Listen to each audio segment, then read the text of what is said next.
Inaabot ng mahigit 2 taon bago matunton ng mismong pamilya ang bangkay ng kaanak nilang nawala. Ang suspect sa pagpatay, kasama raw sa grupo ng umano'y utak sa isa pang kaso ng negosyanteng dinukot at pinatay. May report si Emil Sumangil. 2022 natagpuan sa Caloocan ang bangkay na ito.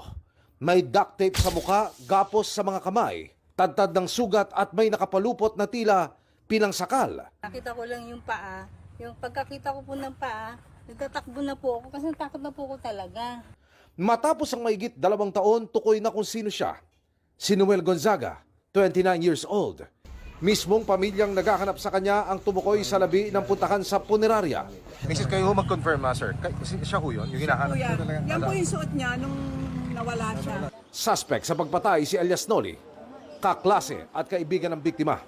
Sa TV raw nakita ng kaanak ng biktima ang suspect noong nadakip ito para sa ibang kasong kidnap for ransom. Siya po, Okay. nag-confess naman siya voluntarily na siya ang pumatay sa anak ko. Itong biktima ay hinihingi ng pera na worth 200,000 kasi nalaman nung suspect na kaibigan niya, schoolmate, na may kaya to. Siya nga po yung kumontak pa sa nanay para humingi ng 200,000. Saan mo pinatay kuya ko?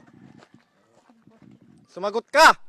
Itinuro ng suspect ang halamanan sa Caloocan kung saan itinapon ang bangkay ni Gonzaga. Tingin ng nanay ng biktima, may kasabwat pa ang suspect.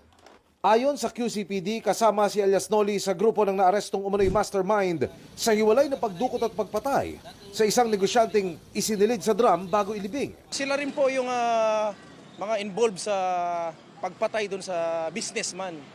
Ang umano'y mastermind gumagamit daw ng magkaibang pangalan.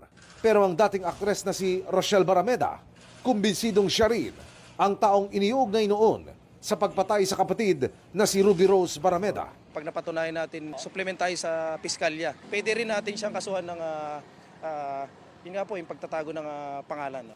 Emil Sumangil, nagbabalita para sa GMA Integrated News.